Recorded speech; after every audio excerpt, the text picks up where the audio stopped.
They were surrounded. Abandoned. The enemy closed in like a storm, but just when all hope was lost, the void screamed open, and humanity answered with fire. The outpost sat on the jagged edge of known space, a lonely speck nestled within a nebula that shimmered like a ghost in the dark. Originally built as a listening station, it had grown over the years into a fragile beacon of human presence in a sector claimed by neither peace nor war. The colony was small: scientists, engineers, and a modest defense unit. A few thousand lives, mostly civilians, bound together by exploration, research, and the quiet hope of expansion. But all that hope began to rot the moment the sky turned black with alien warships. The invaders came without warning, like shadows spilling from the stars. No prior conflict. No declaration. Just a sudden, calculated silence followed by wave after wave of annihilation. Communications were the first to go. Orbital satellites were cut down within minutes, leaving the colony deaf and blind. Next came the outer perimeter defenses, which had never been tested in true combat. They crumbled under the first assault like paper under fire. The attackers were unlike anything humanity had encountered before. No names, no banners, no attempts at communication. Their vessels were grotesque, organic metal hybrids that moved like beasts through the void. Their weapons didn't just destroy, they corrupted, melting machinery into twisted ruins and turning defensive systems into lethal hazards. They overwhelmed defenses not just with brute force, but with precision. They targeted power generators, food supplies, oxygen lines.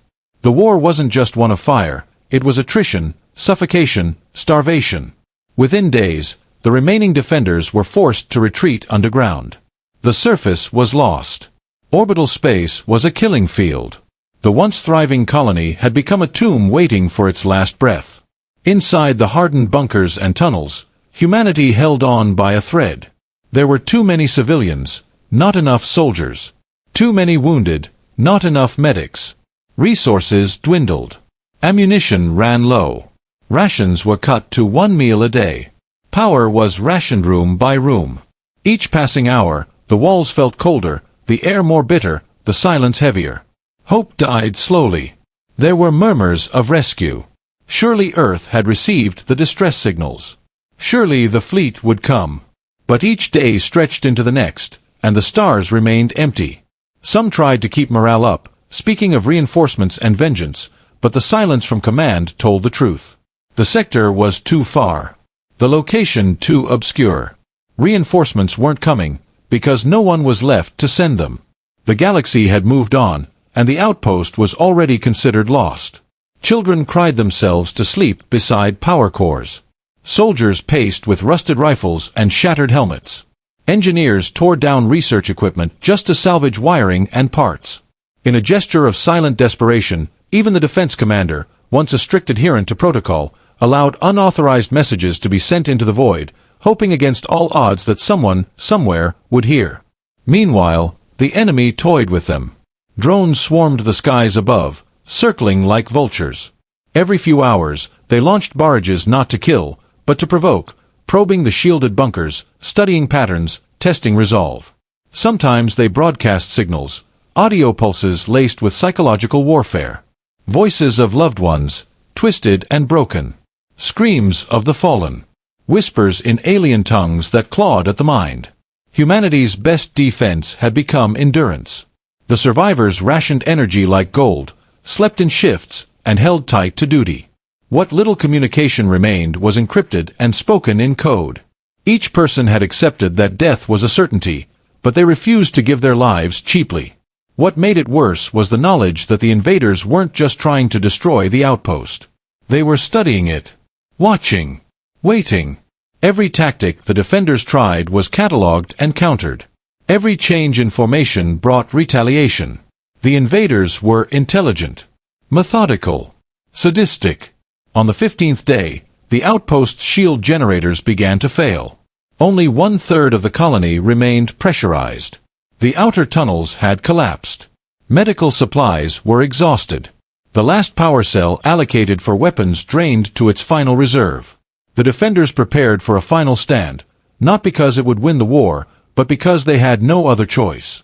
They wrote messages to their families, sealed them in encrypted memory cores, and placed them in armored cases to be launched into space, should a miracle ever bring someone close enough to retrieve them. But no one expected that miracle to come. Not anymore. This was the edge of space. Forgotten space. Where empires didn't reach and war was a whisper. The only certainty was that the next time the enemy came, it would be to end everything. And when they did, no help would come roaring from the void. At least, that's what everyone believed. The alien force surrounding the outpost did not act like a conquering army. There were no warnings, no ultimatums, no desperate rush to overwhelm. Instead, they moved with cold, mechanical certainty, like an apex predator toying with prey it had already mortally wounded. They had pierced the heart of the human settlement with surgical precision and now lingered, not out of hesitation, but because they enjoyed the slow collapse. To them, this was not a war, it was a harvest. These beings had no visible chain of command, no banners or crests, no language that could be intercepted. Their ships operated with chilling synchrony, suggesting a hive intelligence or something far more terrifying, collective intent driven by pure logic. They did not rage into battle or bask in triumph. They watched, waited, measured. Their confidence came not from emotion but from calculation. They had already run the numbers, and humanity had lost. After the initial assault, the enemy withdrew from direct combat, having reduced the outpost to a wailing shell. They encircled it like vultures around a dying beast, deploying drones and atmospheric interference fields that jammed outgoing transmissions. They could have wiped the survivors out in a single coordinated strike, but they chose instead to let the humans bleed out in the dark. Starvation, madness, infighting, these were tools of victory more efficient than bombardment.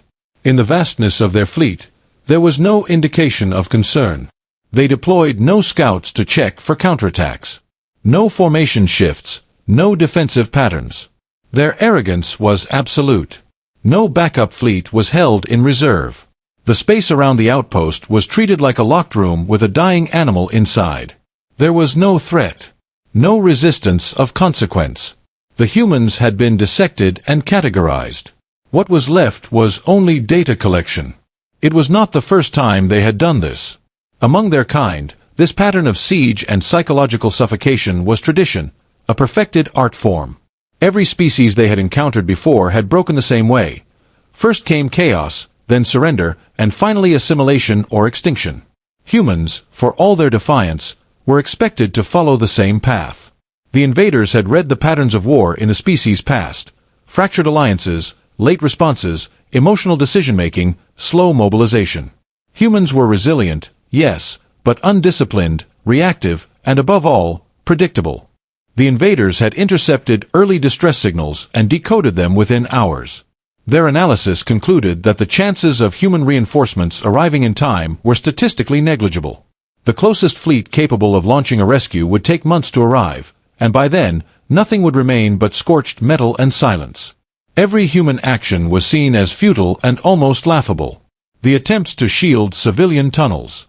The makeshift weapon repairs. The coded calls for help.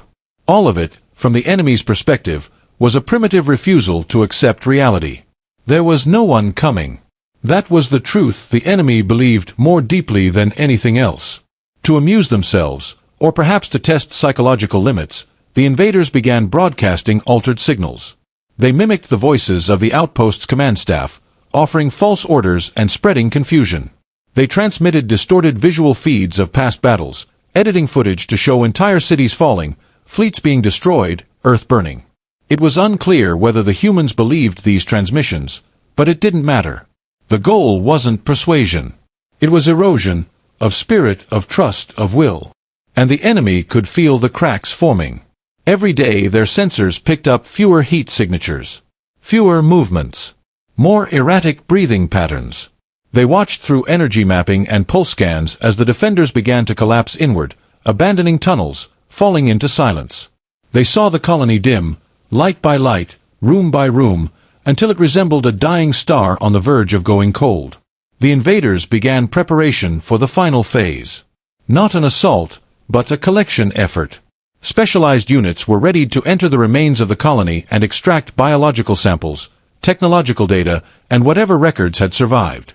Their confidence was such that they initiated this process before confirming the final extinction of resistance.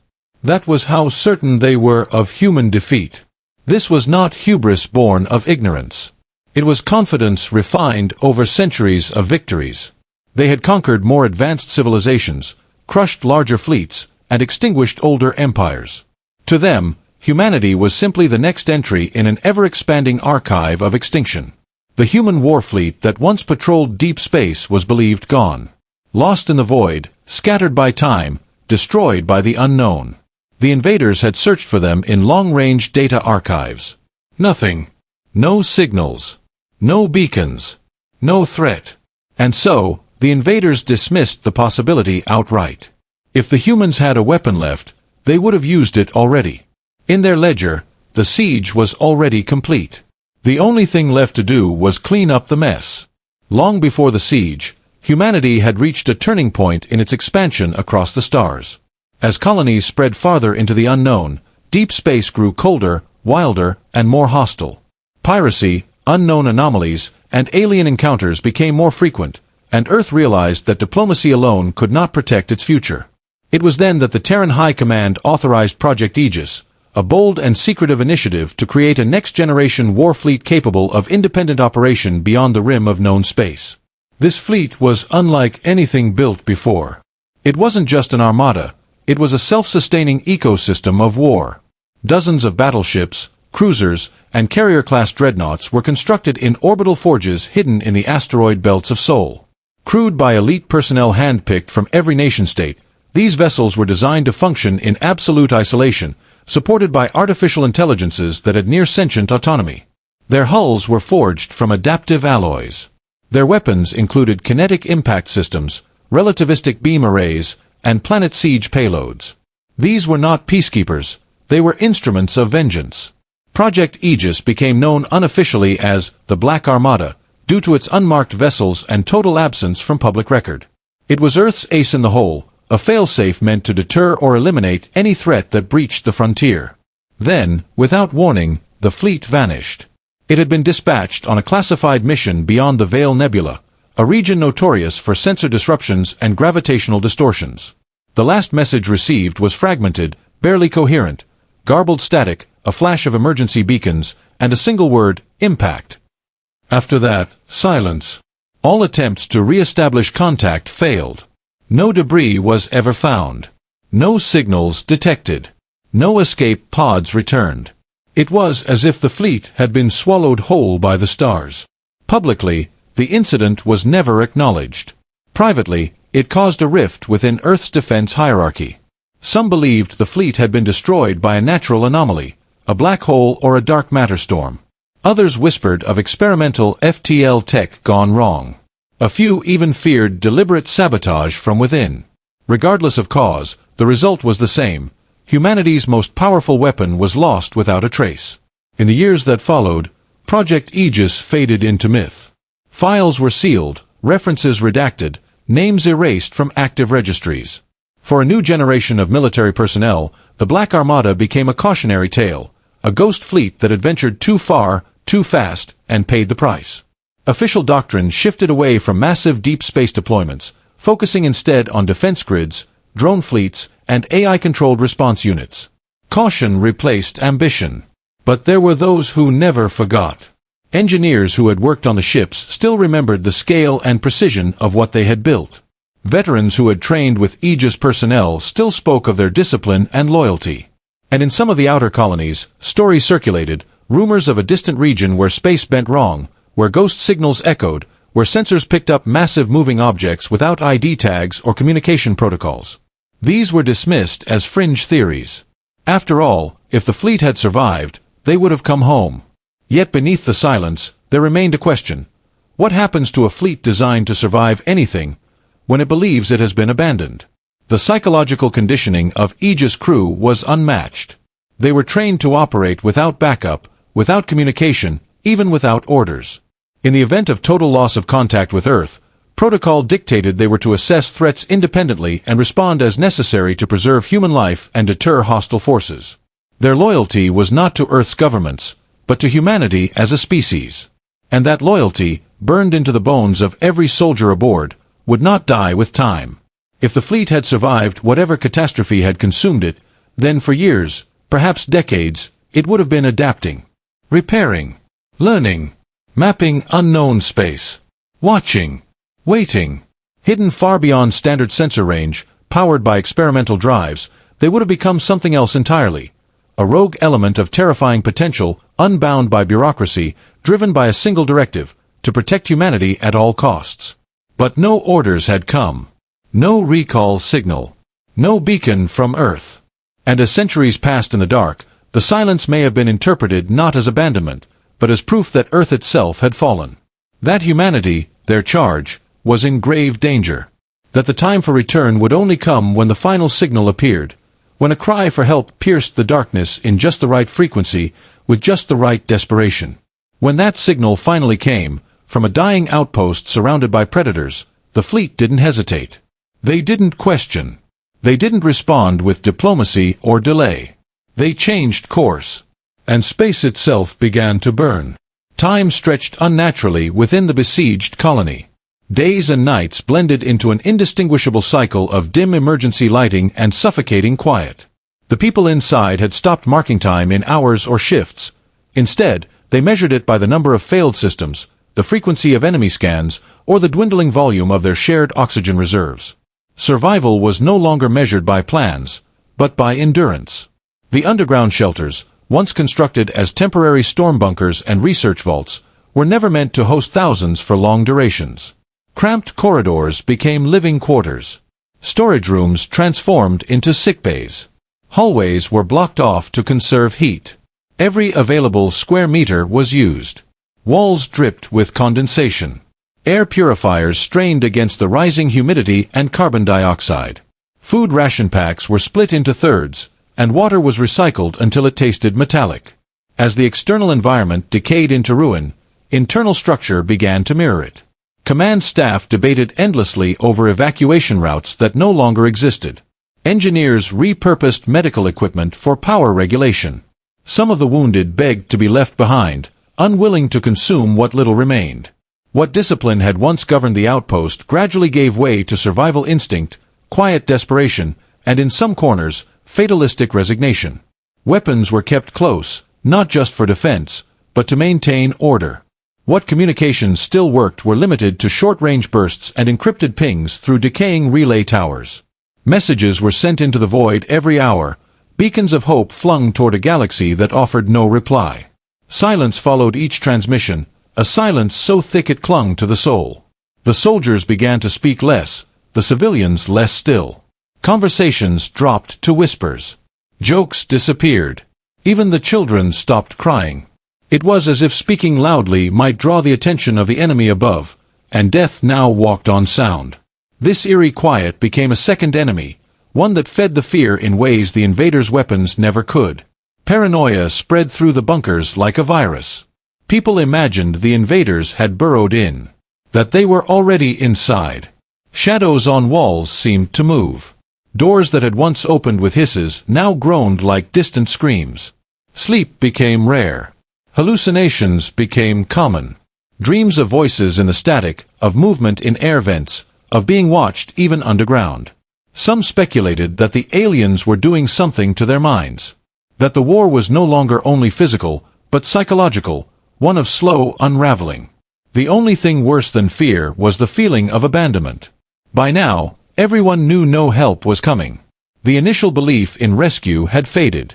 If there had been a fleet, it would have arrived. If Earth still cared, someone would have made contact. The growing consensus was clear. The rest of humanity had written them off.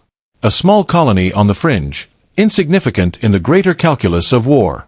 A sacrificial loss. This realization didn't bring anger, it brought numbness. Those with remaining strength tried to leave something behind. A scientist encoded years of research into a hardened data core. A medic wrote the names of the fallen on the walls with a scorched stylus, as if by naming them, they could be remembered. Others recorded short messages to loved ones, stored in portable beacons to be launched into deep space, slim hopes for retrieval by a passing ship in some distant future. Outside, the enemy grew more active. Scans intensified. Patterns shifted. The survivors could sense that something was coming. Finality. Closure. Extinction. The invaders' confidence could be felt in the way they no longer bothered to hide their presence. Low rumbles reverberated through the ground as their machinery prepared for the final breach. Inside, preparations were made for a last stand, not to win, but to die with meaning. The final remaining weapons were distributed. Defense points were fortified with what little could be scavenged. Soldiers made their peace in silence, their eyes hollow, their uniforms tattered. They knew the end would come quickly, and they no longer feared it. At the heart of the command center, the last backup power core flickered. The once bustling hub of the colony now pulsed with a dim glow of failing lights. Screens displayed static. Status monitors showed nothing but red. Environmental controls had been turned off to preserve core functions. The air was cold. Every breath lingered. And then, everything paused. No transmissions. No enemy movement. No words. Just stillness. A moment of such absolute silence that it transcended fear. It became something else, acceptance. The defenders stopped checking clocks. They stopped asking questions. There was no more debate. The silence had become their answer. And in that breathless, suspended moment, when all hope had expired and every expectation had collapsed into quiet, no one noticed the ripple at the edge of the stars. No one felt the shift in the gravitational field. No one heard the hum in the void that was not part of the enemy's pattern. Something ancient had stirred. Something long lost had begun to move. But beneath the surface, in the cold dark halls of a dying colony, humanity waited only for the end. Silence had wrapped the dying outpost like a funeral shroud. The final hours stretched into a slow suffocation of sound and light. No one dared move loudly, breathe heavily, or even speak. Every soul had come to terms with the inevitable end. Outside the colony's last barriers, the enemy prepared for incursion, methodical, absolute. They had waited long enough. The final extraction and extermination would be swift. The data they had harvested, the fear they had cultivated, it was all nearing conclusion. Then, space broke. No warning preceded the shift. No transmission, no energy spike, no ripple on long-range scans. One moment the void was still, a starless ocean, and the next, it was screaming. Not in sound, but in vibration, in pressure, in the violent disruption of the space-time fabric itself. The enemy's formation shuddered. Proximity sensors lit up with chaos. Gravitational readings spiked into incomprehensible numbers. Artificial intelligence clusters went dark, unable to comprehend what was tearing its way into existence. Across a corner of the nebula, reality buckled. A spatial fracture formed, an unnatural rupture, a wound in the galaxy itself. From this jagged rift emerged a warship. Not sleek, not polished, but monstrous in size and aura. It moved like something awakened rather than deployed. Its hull bore scars older than the siege, its armor blackened by centuries of conflict. This was no modern Terran cruiser. It was older, heavier, built not for patrol, but for war on a species-ending scale. The moment it entered real space, the vacuum trembled. Sensors, both human and alien, failed to quantify it. It emitted no IFF code, no diplomatic protocol. Its weapons were active, its shields humming at a frequency outside standard EM bands. And it was not alone. One by one, more vessels emerged, like specters breaching into the material realm. Each bore the signature of human engineering, but none matched current Terran fleet registries. These ships were ghosts. Legends. Missing from history for over a generation. The Black Armada had returned. Their appearance was not gradual. It was a sudden, violent assertion of presence. Where once there was nothing, now hung death incarnate. The alien fleet, caught mid-deployment, scrambled to react. But this was not a diplomatic encounter. This was not a standoff. It was a reckoning. Before the invaders could fire, the void ignited. The lead vessel of the human fleet unleashed kinetic bombardment rounds accelerated to relativistic speeds. There was no warning, no sound, only results. The nearest enemy dreadnought ceased to exist in a blinding flash of displaced matter. Its remnants scattered in radioactive vapor across 100 kilometers. Drones disintegrated mid-flight. ECM units short-circuited from overwhelming frequency interference. Alien formations broke as terror replaced protocol. The returning fleet didn't speak. It didn't identify itself. It offered no terms. Its arrival was its declaration. Each human warship moved with surgical cruelty, as if they had studied the invaders for years. Their strikes were precise, their targeting flawless. Every shot landed with lethal intention, designed not to disable, but to obliterate. They understood the anatomy of their enemy. They had learned in silence, trained in exile, perfected war without oversight or compromise. To the enemy, this was an impossibility. They had already calculated the odds. They had decided. No help would come. But here, in front of them, was help too massive to comprehend. Not a rescue party, but an execution squad, risen from myth. The battlefield transformed in seconds. What had been a slow siege became a storm of vengeance. For each day the outpost had suffered, the returning fleet delivered retribution tenfold. The sky above the colony, once dark and quiet, now blazed with energy signatures and weapon trails. The invaders, once so composed, scattered in every direction, those that could. Their tactics collapsed. Coordination failed. Vessels collided in panic. Retreat became the only instinct. But retreat was not allowed. The Black Armada had not returned to negotiate, or to save face, or to play politics. They had come with one purpose: to answer the cry for help with fury that would echo across generations. Below, in the underground husk of the colony, survivors slowly began to feel the tremors, not of collapse, but of power from above. The walls shook with the thunder of orbital strikes, the air thickened with heat from atmospheric friction, and the monitors flickered to life with sudden input. Energy surged through long-dead systems. Emergency power lines rerouted. For the first time in weeks, the survivors were no longer beneath death, but beneath salvation. The fleet did not land. It did not need to. Its message was broadcast in the light of burning enemy ships, in the twisted wreckage falling through the atmosphere, in the vacuum screams of a force that once believed itself untouchable. And though no formal communication was given, its presence alone spoke louder than words. Humanity had not forgotten. Humanity had not gone silent. Humanity had not forgiven. And from the void, it had returned, not as a savior, but as a storm. The moment the Black Armada unleashed its fury, the fabric of the battle changed from siege to slaughter. No longer a fight for survival, it became a calculated act of justice, swift, merciless, and absolute. Every vessel in the human fleet moved with lethal precision, a machine of vengeance guided not by rage, but by memory. There was no celebration in their return, no hesitation in their purpose. What had been lost would be reclaimed not with banners, but with fire. The alien fleet, once organized and dominant, fractured under the pressure of humanity's assault. Their formations shattered within minutes, their command hierarchy severed by tactical strikes that cut straight through the heart of their coordination. Capital ships were surgically dismantled. Cruisers exploded mid-maneuver. Drones, once numbering in the thousands, now formed clouds of metallic ash. There was no warning, no call for surrender, only the silence between pulses of destruction. The weapons of the Black Armada were not familiar to modern systems. They had evolved in isolation. Their kinetic rounds struck with planetary force, their directed energy weapons carved through shielding with exotic precision. Guided smart mines hunted fleeing ships with relentless intent. Gravity wells snapped vessels out of warp before they could escape, dragging them back into the meat grinder of battle. Artificial intelligence aboard the fleet adjusted tactics in real time, modeling the enemy's movements with each breath of the engagement. Every human vessel was a fortress. Their hulls absorbed return fire without flinching. Ablative layers self-repaired between strikes.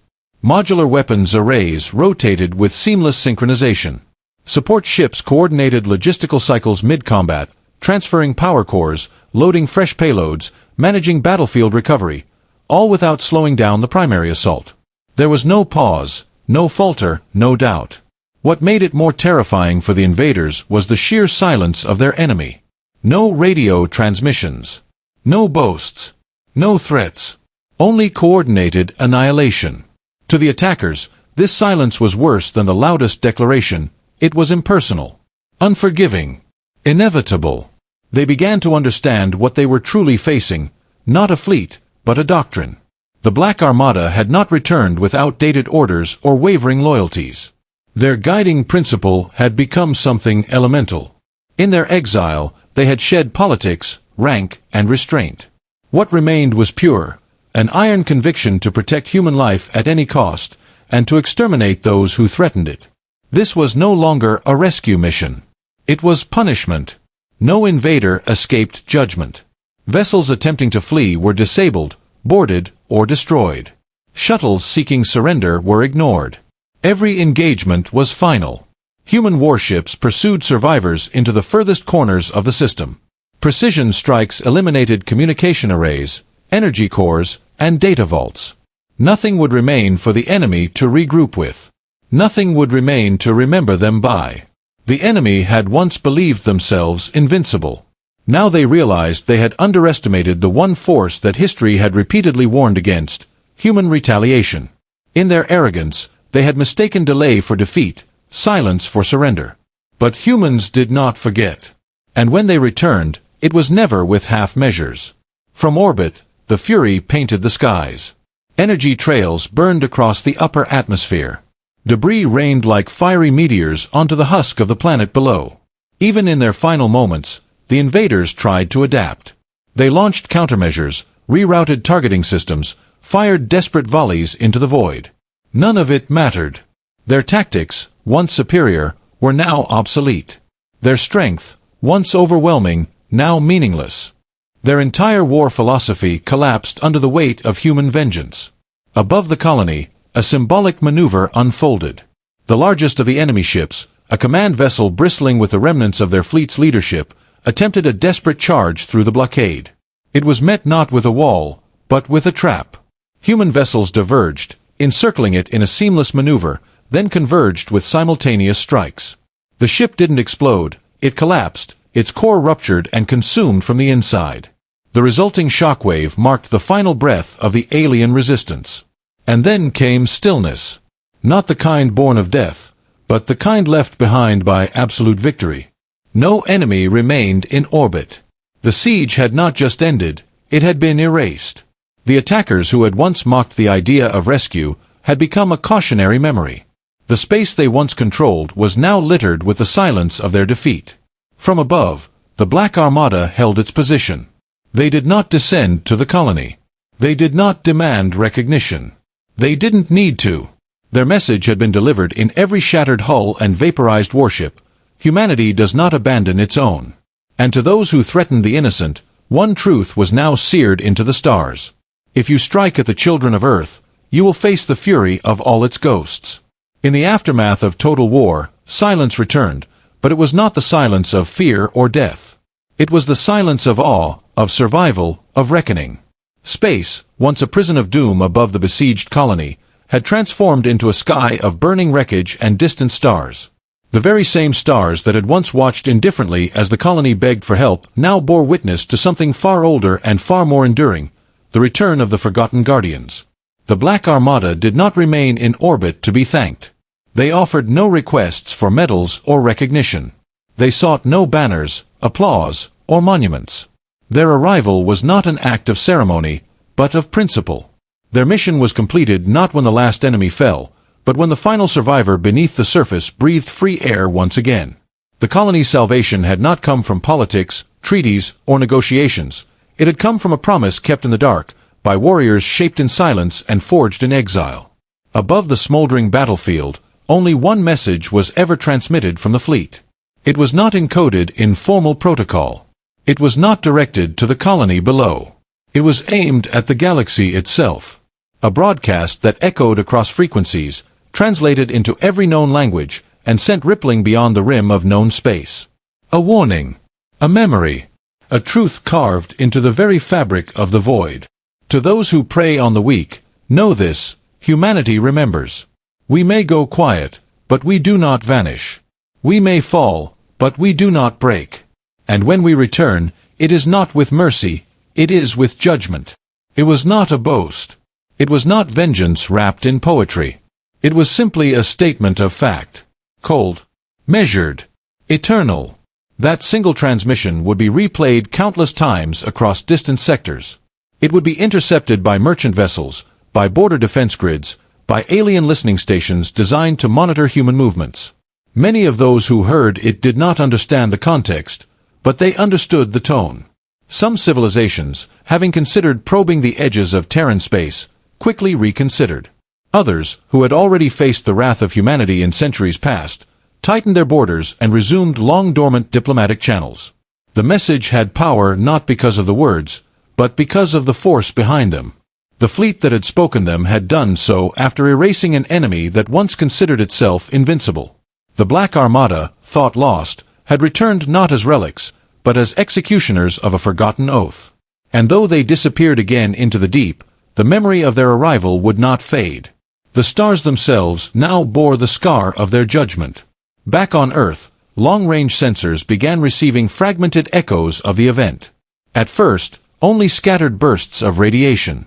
Then, garbled signals.